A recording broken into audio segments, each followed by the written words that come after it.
Conversations with Elders, hosted by yours truly, Louis Marie Blanche, welcoming you to Glastonbury Radio 432, where we will be TED Talking in tongues with the elders of all ages, all generations, all races, cultures, and creeds. All gender, religious, or political preferences will be honored and encouraged on Glastonbury Radio 432, Conversations with Elders, where it is our treasured pleasure to roll out the red carpet of golden liquid love light to you in honor of the Queendom Come, soul dancing free to life's heartbeat drum, in honor of mother, daughter, sister, lover, priestess, goddess, friend, sharing the blessings of love's perfect stranger, Deja Vu, welcoming you to Glastonbury Radio 432.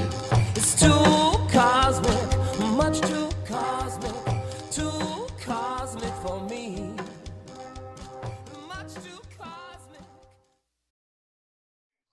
Welcome to Conversations with Elders, coming to you from Glastonbury Radio 432, where today it is our beloved pleasure to have my beloved Deborah L. Kelley featured in this continuing episode of Conversations with Elders, where we will be reading her first novel known as The Garden of a Desert Rose. It's my pleasure now to read to you the introduction to this wonderful writing. When a deceased Southern Appalachian grandmother delivers a mysterious message to her adult granddaughter in a waking dream, she sparks a mystical adventure that helps the young woman turn her life around. The Garden of a Desert Rose, a spiritual novel, is a modern-day Jungian takeoff on A Christmas Carol, in which Scrooge is a sweet-natured Southern single mother in red snakeskin heels, no less, who spouts Bible verses and basic Jungian concepts with equal enthusiasm. Feeling defeated by her choices, her life choices, 32-year-old, twice divorced Lenny has little energy for launching a journey of self-discovery.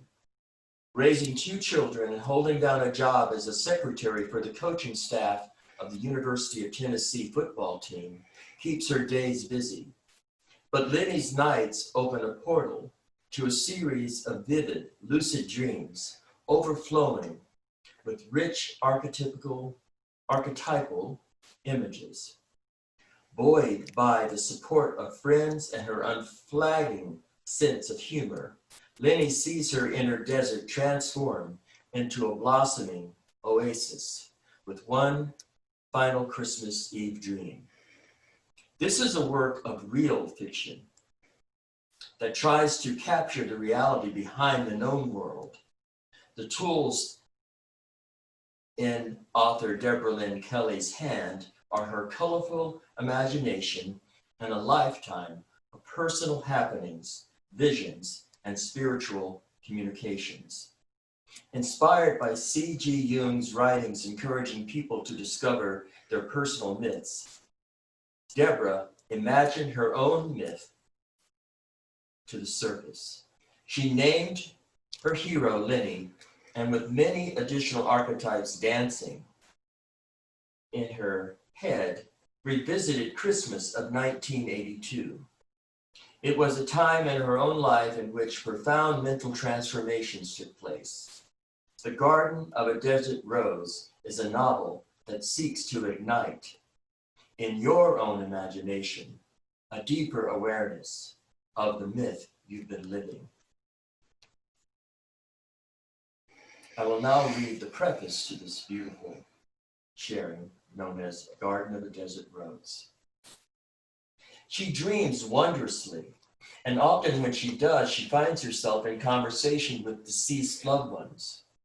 She firmly believes in the angelic kingdom, and many times those who loved us in life still have love for us on the other side as they stop by for visits. One such happening took her to the core, uprooting false perceptions of who she was or rather who she thought she was. And the message gifted to her in that encounter rests at the very heart of this novel, her personal myth. Her teacher in spirit on that long ago dark night of her soul was her maternal grandmother. She didn't see her, but without doubt, she heard her loud and clear. It has been said that when the student is ready, the teacher appears. At some level beyond her conscious awareness, she must have been ready to push aside her mind-created clutter and move on to the new level, onto a new level of awareness. Her granny, as she called her in this novel, knew about patterns. She was a skilled seamstress and quilt maker. And as she likes to think, she took a quick glance from heaven, and as she often did in her teenage years, threw up her hands in frustration as she witnessed Deborah's self-destructive thought patterns. It was little wonder she was upset, for as spiritual masters often say, every thought received as truth, acted upon, comes to be. At the time of Granny's visit, Deborah was completely sabotaging her life with a multitude of unloving thoughts, mostly pointed inward, but with some boomeranging outward, and then coming home to rest heavy on her heart. During one of her visits, her granny inspired her as a desert rose. During one of her visits, her granny referred to her as a desert rose and commanded her to grow. She spoke not of her physical self, but of her inner child, her ever innocent created self. In her mind, this self is a barefoot mountain girl with her head in the clouds and her arms wrapped around the nearest tree. When she pondered, why, she pondered, did Granny metaphorically shove me into this desert? At first, she didn't see that before she could grow spiritually and manifest a happier life, she needed to take out the garbage. She had to clear out everything in her conscious and unconscious mind that hindered her from expanding into this great self-love and appreciating the unique place that only she held in the great mystery of creation. She needed to stop judging and comparing herself to others. At that time, she thought she was a wild, unruly weed, not a rose seeking her season in which to blossom. But as she gradually began to realize how necessary it was to shift her perception to one of unconditional love, she could see that she was the one who had shoved herself into the desert. She could see that she was the one who had shoved herself into the desert that Granny was reminding her of. And Granny was reminding her that even if her seed had been planted in a harsh place, that she indeed had something beautiful to offer, as we all do. And it was time to cultivate that offering. She wasn't exactly sure how to begin, but as she distanced herself from her ego, she became flooded with undiscovered aspects of herself, remembering how someone wrote that Carl Jung looked at his own soul with a magnifying glass. She thought how fun it might be to look at her soul with a child's kaleidoscope instead. So she began to pry open old wounds, looking at what came up in creative and playful ways. As she did so, many of this novel's characters, as well as archetypes and animal guides, started showing up in the middle of the night. For several years, she sporadically felt inspired to write, draw, and record these images that she felt might link her outer life with her inner inspirations. Once on a road trip to visit a girlfriend, she began to have imaginary conversations with her inner child. She had to pull off the road several times to write down what she said. Like her granny, She felt she was cut from an artisan cloth and almost entirely right-brained. As these mystical experiences continued to unfold, she realized that on some level, the truest way for her to tell her story would be to use fiction instead of strictly following the facts, which would undoubtedly read like a poorly scripted soap opera. That's why she could never write a memoir. She would surely lie. And the longer she played with writing her life as fiction, the more she felt her novel was writing itself. While she was certainly a player, the universal theme of self-appreciation and love was for everyone. It also felt natural to plant her myth inside a holiday, where trees and stars are central. Jesus Christ, also known as Yeshua, had his star, and so do we, hidden within our inner peace, shining forth when we become shining forth when we become empty of all that we are not. During Christmas time, our inner child often steps forward, free and unafraid to be himself or herself. Such innocence can have the power to move what was previously immovable, allowing a space to open within our heart. It is her wish, as we read this truthful novel, or perhaps this novel of truth, that you will also be able to read your own story in between the lines. Signed with love, light, and laughter, Deborah, Lenny, Kelley. And now, with further ado, my beloved Deborah will read chapter 1. But before that, I would like to read, within each of us is a garden, a place of magnificent beauty and peace. We just need to sing and dance and imagine it to the surface. This is our time to come home, this is our true home, and making it manifest is our calling. Heart mantra by an unknown author. Even in our sleep, pain cannot forget. Falls drop by drop upon the heart. And in our despair, against our will, comes wisdom through the awful grace of God. Achilles, 525 to 426 BC. Thank you, my beloved. The unseen visitor noticed a current 1982 calendar dish rag, reeking of mildew, carelessly tossed atop a pile of dirty white undershirts. She tried to kick it off with her foot. It didn't work. But she really didn't care. She was focused on delivering a message to a young woman, her granddaughter, who was in grave danger. The visitor would do the best she could to address the sleeping woman's inner child and lift her limited awareness into a vaster awareness of the light soul within. She had to work fast, and yet she needed to wait for just the right moment. She watched for signs that Lenny was between conscious and unconscious awareness. As she watched Lenny's eyes roll just a certain way, she zapped the top of her head with electrifying non-physical fingers.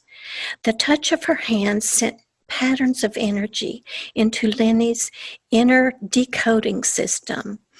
The visitor smiled, looking down at her pink flowered cow creamer sitting on the nightstand next to the bed. While she was on earth, the creamer had been one of many treasures given to her by her beloved husband. Now it belonged to Lenny. Then she looked down at the darn dish rag and kicked it once again. It didn't budge.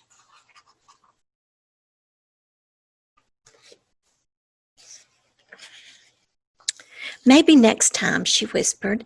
She thought of her light soul, and then she was home. I just heard Granny, Lenny whispered to empty space. But Granny was dead, no question about it. Yet there was not a single doubt in Lenny's mind. She had just heard her Granny's voice. "A sinner stays where it is," she said. "You are a desert rose. Now grow." The last word sounded more like the growl of a tiger.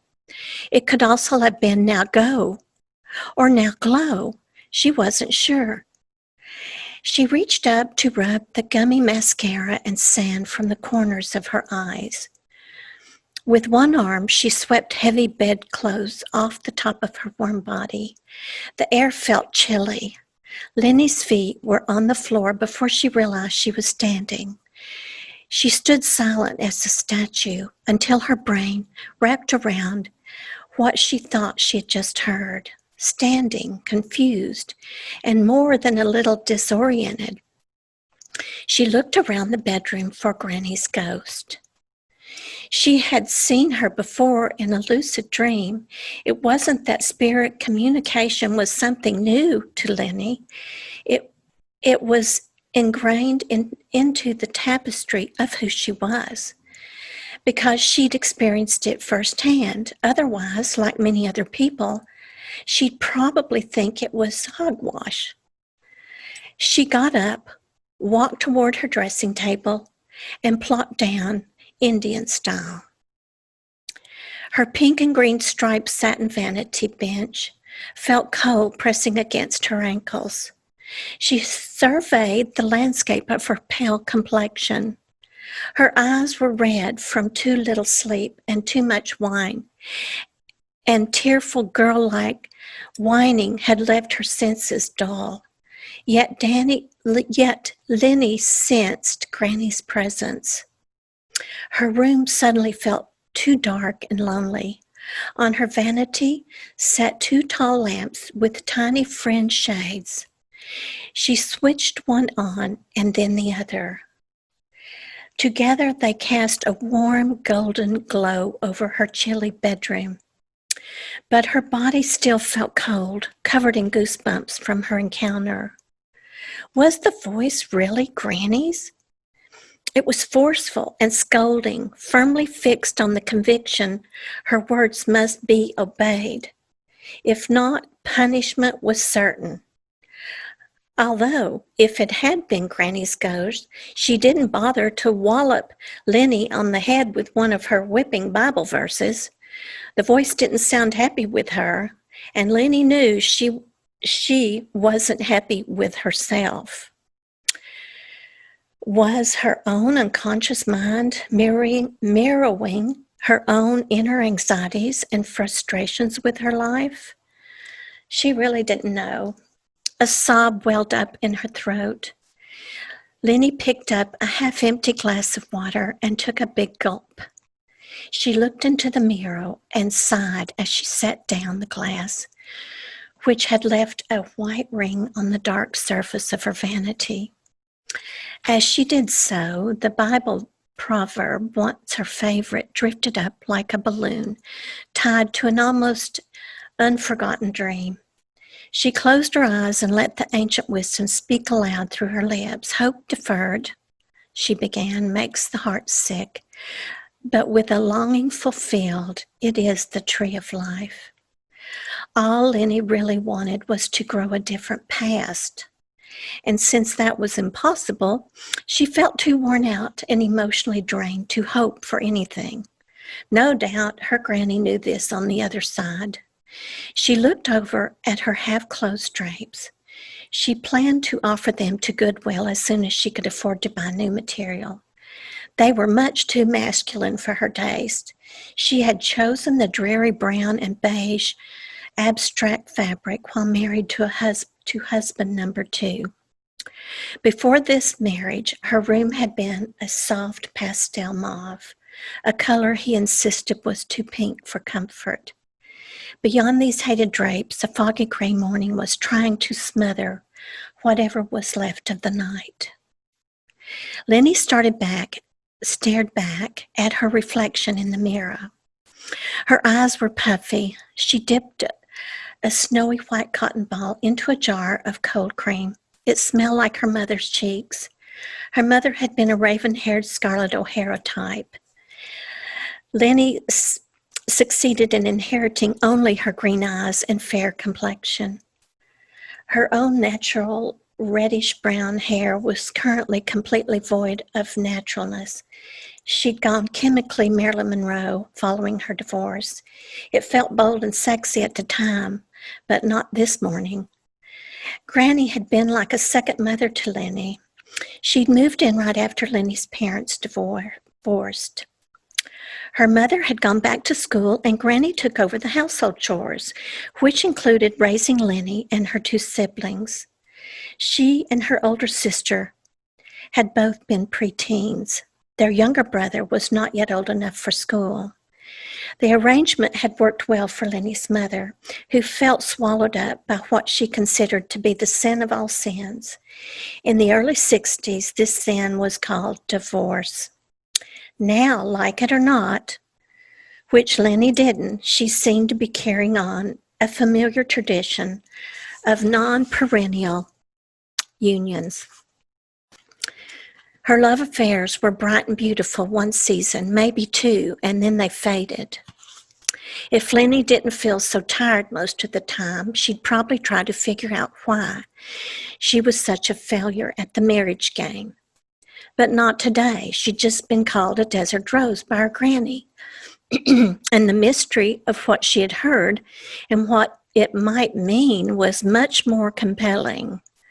The phrase desert rose seemed to be a startling proclamation of possible soul identity. What else could it be? But Lenny was a born and raised East Tennessee mountain girl. Granny should have called her a pink lady slipper. No mystery in that name. Lenny was a shoeaholic, and she missed her sheer pink bedroom draperies and the fern-like green lace bedclothes she quickly disposed of following her first marriage.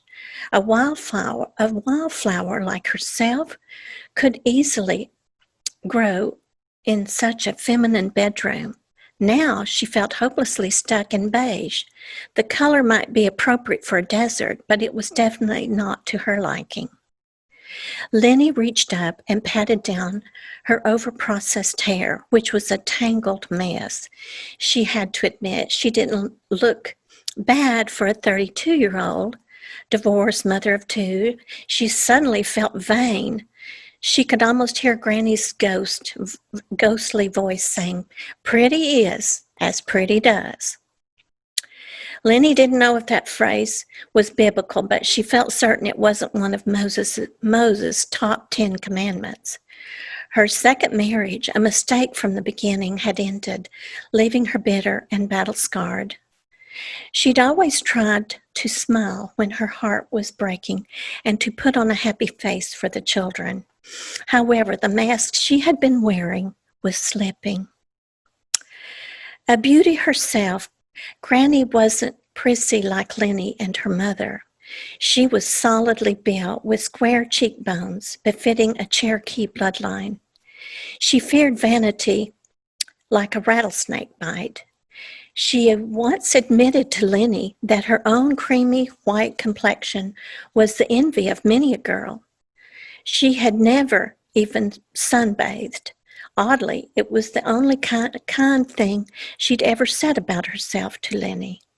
Just thinking about her granny's bashful yet proud evaluation of herself almost made Lenny cry.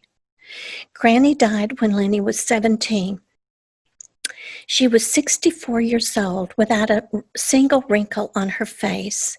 She loved nature with a passion, as did Lenny. Granny never went outdoors without wearing a hat or a modest long-sleeve shirt worn over her cotton, waist-clenching one-piece dress. Lenny glanced at her alarm clock. It wasn't even 6 o'clock. She'd gone to bed later than usual. Feeling exhausted from tension the night before, she'd reluctantly gone to a nightclub with two of her girlfriends. Actually, Mitzi and Dawn had forced her out of the house. Dawn was her part Japanese and part African-American friend. She was large-boned and tall like her father. but she had her she had her mother's almond-shaped eyes. She straightened her hair, but it often looked over-processed like Lenny's hair did now.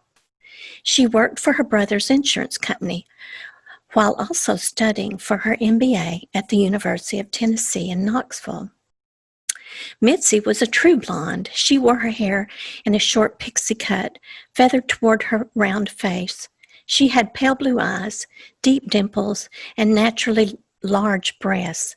She worked at the University of Tennessee Hospital, where Lenny once worked as a medical records clerk before transferring to a secretarial job in the university's football office. Suddenly, Lenny felt the needle-like pain of her foot trying to go to sleep. She got up and started walking out the tiny needles that were stinging her toes. Her bedroom floor was a wreck. Her children, Mac and Elizabeth, had used it for their gift wrapping table, and they had not cleaned up their mess. Something sharp stung the bottom of Lenny's foot. It was the heel of one of her red snakeskin shoes. She'd worn them the night before. They looked perfect with her equally hot red sweater. The sweater had not been on sale, but Lenny's mother said it looked so nice on her that she'd buy it as an early Christmas gift. At the time, this extravagant purchase helped chase away Lenny's holiday blues, but that joy had faded too quickly. She picked up the shoe she'd stepped on, held it in her hand, and smiled. She'd never seen a snake the color of a cherry red tomato, but the black lightning bolt streaks looked authentic. The shoes had a narrow ankle strap she believed made her thick ankles less noticeable. They did not match the outfit she decided to wear today, so she tossed the shoe in the direction of her open closet. It missed by inches and landed next to the chair. Then she noticed the equally bright red Christmas sweater lying at the foot of her bed. Before picking it up, she smelled a stale, smoky fragrance. Now her sweater was dry clean only. Knowing her sweater was dry clean only, she cracked open her bedroom window. A cold December breeze might help, she thought. She picked up a hanger from the floor and hung the sweater between her hated draperies. Making her way across the clutter-strewn floor, Lenny walked into a small adjoining half bath. While brushing her teeth, she wondered what in the world she could possibly do with her starchy, stiff hair. The night before, she'd piled it high on her head in a French twist. She'd overdone the hairspray, but still, her updo had made her feel sophisticated and thin at the same time. Now it was a hopeless mess. She'd laid out clothes for today the night before. She opted for her favorite peasant skirt and a hand-me-down blouse from her mother. It had a smock Victorian collar with fancy lace cuffs. As she thought about getting dressed, she was surprised at how awake she felt. Lenny wasn't much of a morning person and usually spent the first hour or so after awake feeling half asleep. But Granny's morning message was as chilling as it was penetrating and much more effective than her alarm clock. She figured she had better stop piddling and write down Granny's words before they slipped forever from her memory. Granny had never discouraged Lenny from talking about her dreams. She herself was a natural intuitive. However, she discouraged Lenny from talking too much about her vivid imagination. She warned people might think her crazy. But Lenny, always the class artist, felt it was her calling to be considered a little odd. It didn't bother her at all. Granny's Cherokee blood filled Lenny with as much pride as it filled Granny with shame. The Indian tribe linked to her family was driven out of the North Georgia hills against their will. The Trail of Tears was a horror not easily forgotten. All Lenny knew was her early ancestors had previously been members of the Owl clan in North Carolina. She longed to know more about their customs and traditions, but it drove Granny crazy when Lenny begged her to tell her about Indian heritage. Lenny's mother told her to stop bugging Granny. She'd been scarred as a little girl, hearing her brothers called half-breeds while working in the coal mines of Kentucky. Lenny's family kept lots of secrets while she was growing up, but Lenny didn't follow suit. If a thought crossed her mind, she said it out loud. She knew this wasn't smart, and she often regretted words she spoke in haste or anger. Granny never liked this about Lenny. She scolded her often about her temper, but calling her a desert rose still didn't make sense to Lenny. Her thoughts became quiet as she stood near the bedroom door, listening to an odd sound drifting down the hallway. It was coming from her 7-year-old daughter's bedroom. She knew immediately it was Steve, her daughter's pet mouse, scratching on the screen that covered his tank. Lenny loved all animals and plant life, with the exception of poison ivy, snakes, and wild mice in the house. Steve was okay as long as he stayed in his cage. After getting dressed and zipping up a pair of stylish black stovetop boots, Lenny pulled her sweater-length hair back into a neck-hugging ponytail. No need for hairspray. It wasn't going anywhere. By the time the alarm clock went off, Lenny realized she had still not recorded Granny's message. She needed to write it down before she forgot. But first she had to wake up the children, so she walked out into the hall calling out, "Elizabeth, Mac, time to get up." Elizabeth always got up easy, but Mac, her 11-year-old son, was not a morning person. He was either still sound asleep or he was simply ignoring her. She figured it was the latter. She yelled louder. Then she tapped on their bedroom doors before walking back into her bedroom. She bent down, picked up several items of clothing. As she did, she discovered several newly wrapped Christmas packages. They were addressed to her from both children. She knew they'd recently gone shopping with a meager allowance. It didn't matter what was in the boxes. Unwrapping love mattered, not the gift.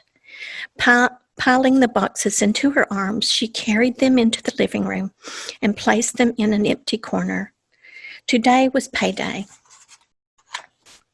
and she and the children would go shopping for a tree when she got off work. She stacked up her children's packages and then smiled down at them. Without reading the tag, she knew which package Mac had wrapped. His paper corners were wadded and sealed with what looked like a roll of tape per package. She remembered seeing an empty tag dispenser in her room. Empty tape dispenser in her room. She made a mental note to buy another roll at the campus bookstore during her lunch break. Lassie, their Shetland sheepdog, ran out of Mac's room. She greeted Lenny with a happy wag of her tail. Lenny bent down, patted her nose, and led her out the front door. She stood and watched her furry friend sniff several bushes before finding just the right spot. As she led her back in, she remembered she still hadn't recorded Granny's message. "Damn," she mumbled as she closed the door. She hurried down the hallway with Lassie fast on her heels. "Time to get up, sleepyheads," she said, turning on the overhead lights in Elizabeth's room first, and then Mac's. Both children looked startled and sleepy. Because Lenny had stayed out late, their babysitter let her children stay up late too, as well. Lenny didn't mind since it was so close to the holidays. They both grumbled as they stumbled out of their beds. "Mom, did you just say a potty word? Elizabeth's still half asleep." "How did you hear me? I thought you were asleep." Elizabeth just giggled. Lenny helped her pull her nightgown over her head and walked back into her bedroom. She surveyed the cluttered floor. To clear some walking room, she stuffed unused rolls of candy cane paper under her bed. The 3 bedrooms of her house were so small, even the little bit of room under the beds was treasured storage space. She stuffed unused ribbons and scissors into an empty shoebox and shoved it under her bed. Looking for something to write on, Lenny stuck her hand inside the mouth of a popcorn tin filled with gift tags and scraps of paper. She fished out a red ballpoint pen and a square of snowman paper. She began writing, "You are a desert rose." No, that wasn't exactly it. She marked through it. "You need to find a center." Nope, that wasn't right either. How could she have forgotten so quickly? Determined, she took several deep breaths and closed her eyes. Her cluttered outer world clearly reflected her cluttered inner world. Perhaps if she cleaned her room up a little, it would come back to her. She wadded the snowman paper into a ball and tossed it into a pink flowered trash can hidden behind her vanity bench. She walked to her bed and smoothed out the wrinkles of her bedclothes. As her hands fluffed up her bed pillows, it came back to her. She hurried and picked up her red pen. She put her hand back into the popcorn tin and pulled out a large blank gift card with red and white candy cane edging. "Perfect," she exclaimed, thinking Granny's visit and message definitely felt like a gift. She wrote as neatly as possible, "A sinner stays where it is. You are a desert rose. Now grow." Or was it go? Or maybe glow, she pondered, second-guessing herself. What she heard actually sounded more like a growl than a word, but perhaps it only sounded like a growl because Lenny awake so suddenly from a deep sleep. Her children had that same startling look when she turned the lights on in their bedrooms to wake them up. "I'll try grow," she whispered to her unseen grandmother's spirit. But she would definitely need some help figuring out the desert rose part of her message. She stuck the gift tag into her nearby wooden decoupage purse. Then, realizing the late hour, she hurriedly checked on the children. She poured cereal into bowls and yelled out their names, imploring them to come and eat. Her breakfast was a piece of dry toast and instant coffee overloaded with heavy cream. It tasted bitter, but it was hot. Later, she would enjoy a real cup of fresh brewed coffee once she got to her office. Now, this would have to do because she hated to be late. Rushed as she was, her thoughts still drifted to Granny. The night before Granny died, Lenny had been out on a date. She arrived at the hospital late, after normal visiting hours. Her grandmother's departure was imminent. But at 17, Lenny believed her granny too strong-willed and bossy to ever allow cancer to win, but it did. That night, she watched several relatives exit her granny's hospital room, wiping away tears.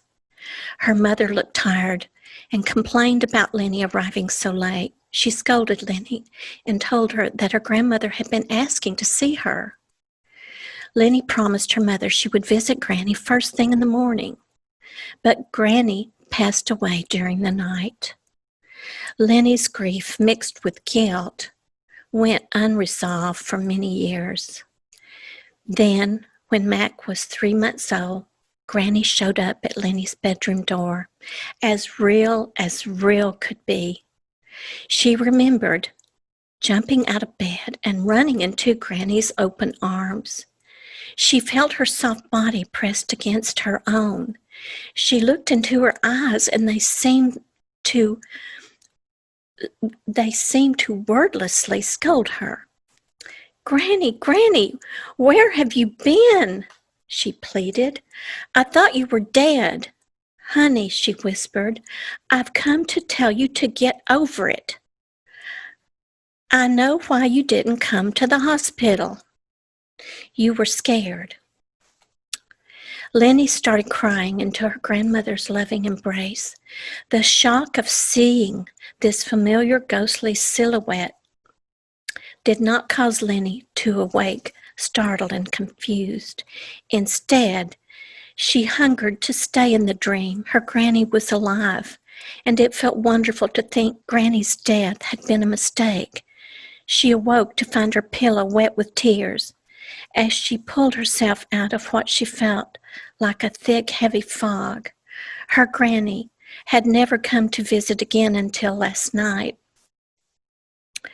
As Lenny put her empty coffee cup into the sink, she noticed her children seemed extra quiet at the breakfast table. They too seemed miles away, caught in their own secret thoughts. She opened a nearby drawer and found a rubber band. She pulled Elizabeth's hair into a ponytail as she ate her cereal.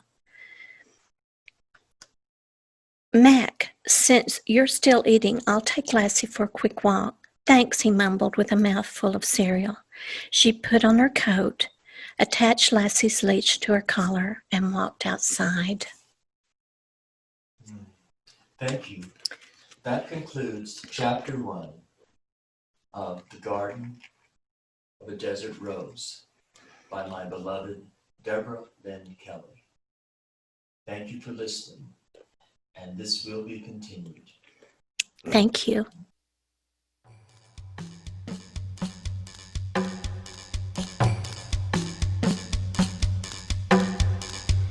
Well, that's it for Here and Now. But until we meet again, this has been Louis Marie Blanche thanking you for listening to Conversations with Elders on Glastonbury Radio 432. Bless you. Quantum physics in the kitchen sink, the energy that follows the thoughts you think. Quantum physics and the cosmic sea, laws of nature too heavy for me. It's too cosmic, much too cosmic for me. Much too cosmic, much too cosmic for me. Science is sexy, physics is tasty, love is a frequency so easy.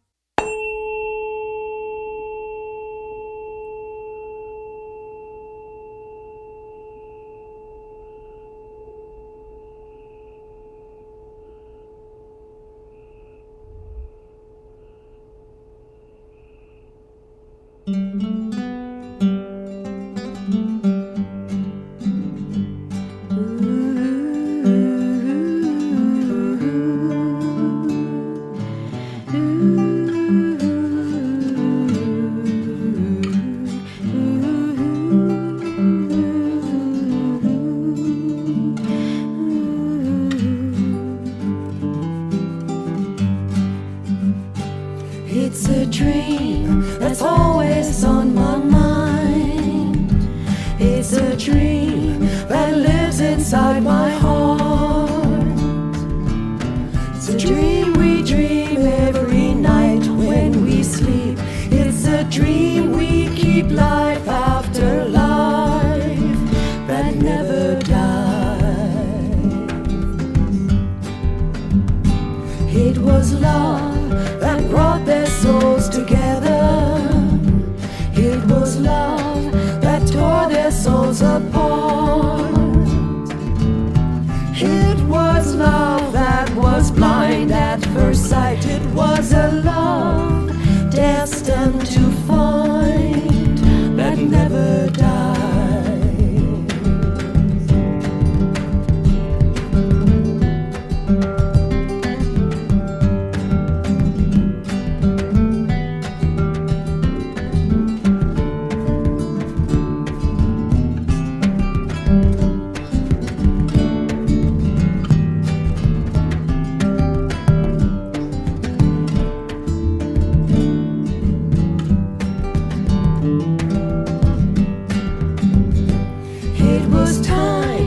that seemed to last forever.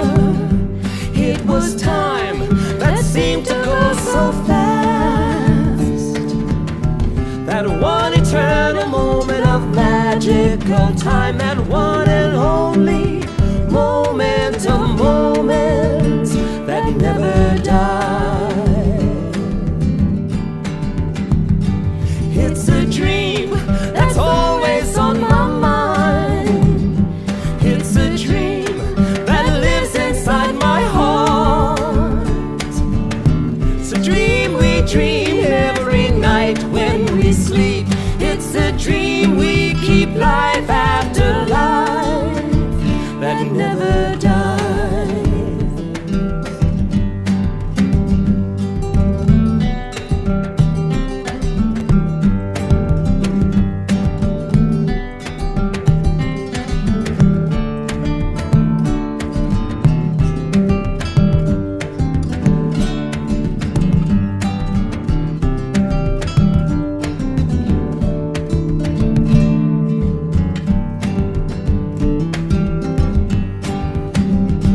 It was love that brought their souls together. It was love that tore their souls apart. It was love that was blind at first sight. It was a love destined to find that never dies. It's a dream that's always